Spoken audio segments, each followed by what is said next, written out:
Hi, Bonsai Ligan here. So today what I would like to discuss is a very simple thing.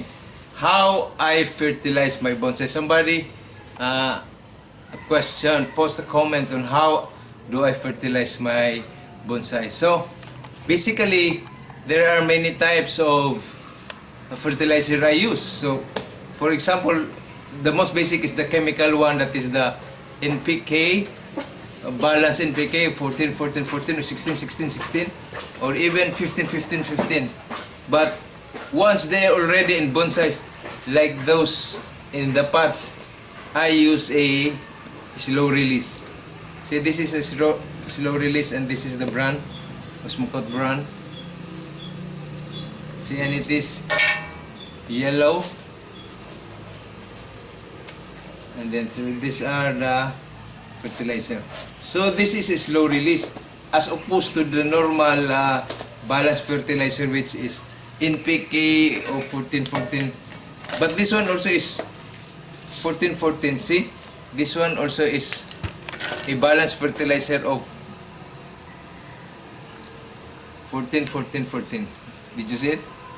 Okay, so but the difference between these two, this one, is that this is quick release. So once you put it in the pot and once you have over fertilized, then your roots will be dead, will be burnt. So for this slow release, the way I do this is that I put this into dispensers. So dispensers, then just stick it in the ground of the. So for example, if this is the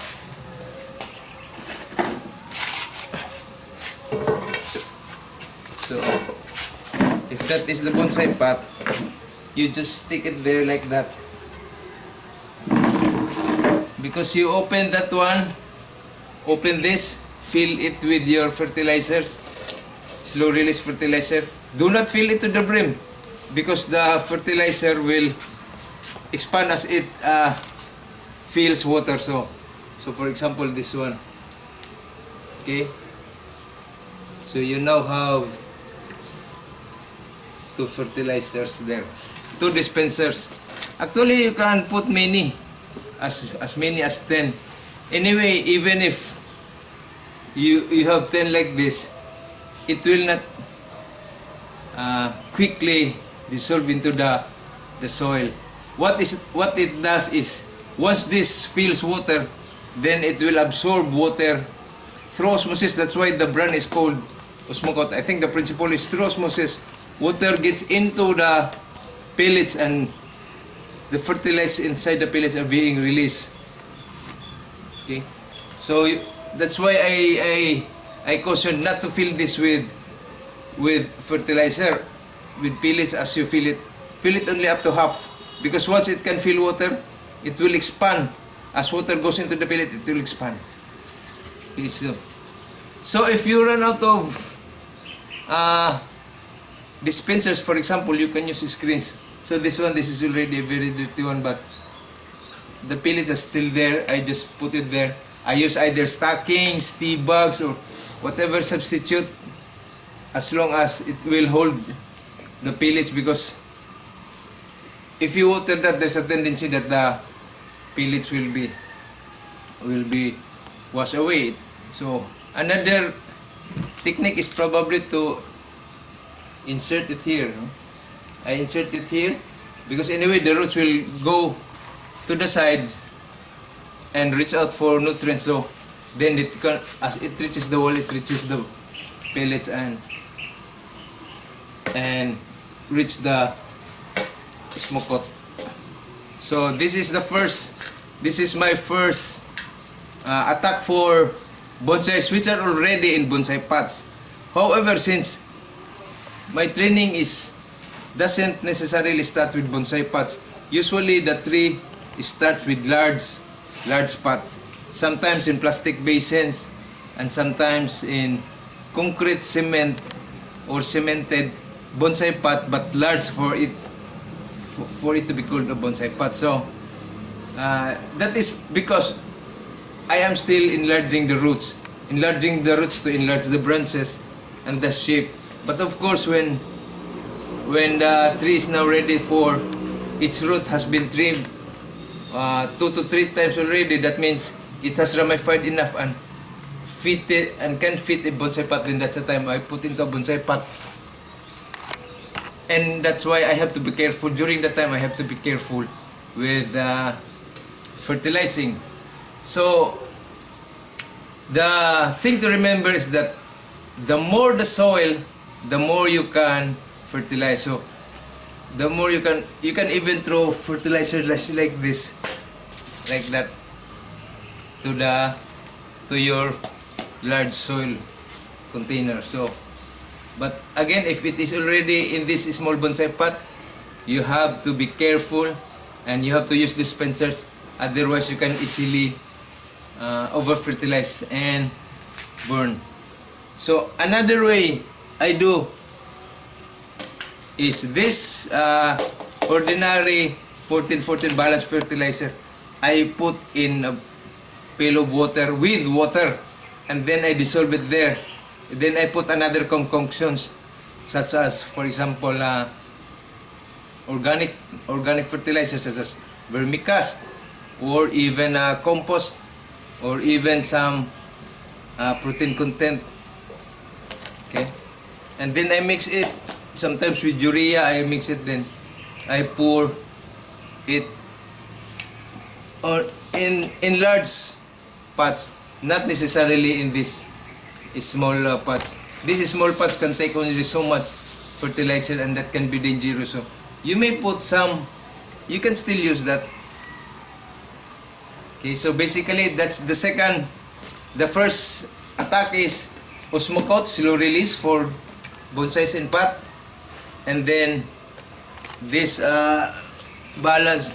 normal balanced fertilizer with urea and other possible concoction, organic, mix in water, dissolve it in water, have it overnight. Then in the morning you can just pour water with fertilizers on them once individually. Okay, so that's the second. The third is when you still have very large pots. Sometimes the pots are as tall as this, or sometimes a plastic basin with very large holes, and the plant is allowed to escape through those holes. The roots is allowed to escape through those holes into the ground and get nutrients from there and grow very large. So that is when you are usually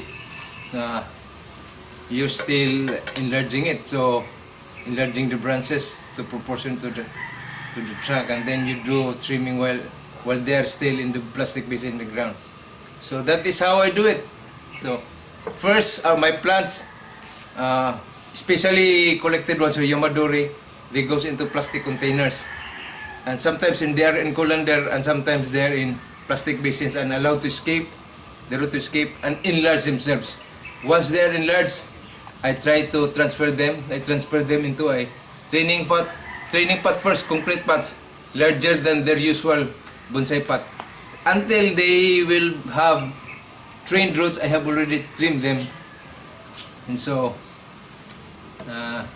then they will use this dispensers. So as a rule, when you have new collected items, no fertilization for the first 6 months.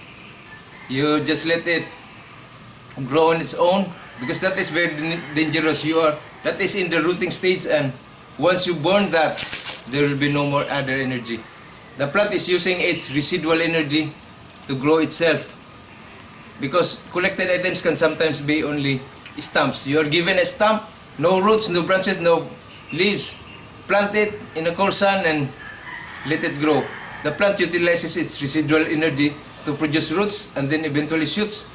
Once you failed in that, there will be no other chance, and so you need another material. So you have to be careful.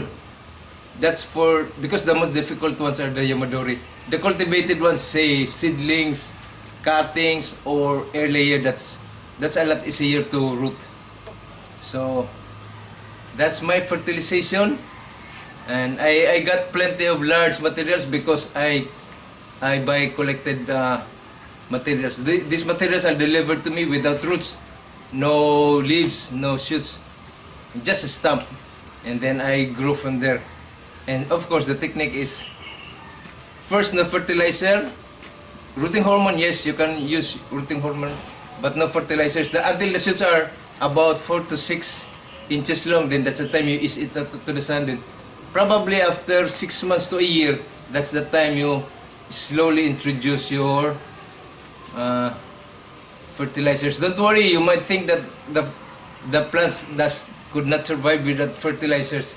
Yes, they can survive. They can get nitrogen from air, and they have restored energy, and so yes, they can survive. So that's the technique for fertilization. So most common mistake is that beginners think that your plant, as soon as this in the pot, either big or small, they think that the plant could not survive without fertilizer. The chance is you can burn the roots easily. The small white roots which is starting to come out and supposedly too mature will be born with your fertilizer. So no fertilizers for the first 6 months, and just let it grow on its own. Watering, ease out to the sun, and once it's about 6 months old or almost 6 months, then that's the time you introduce fertilizers slowly. Slowly means start with the slow release. You can, of course, they said you can use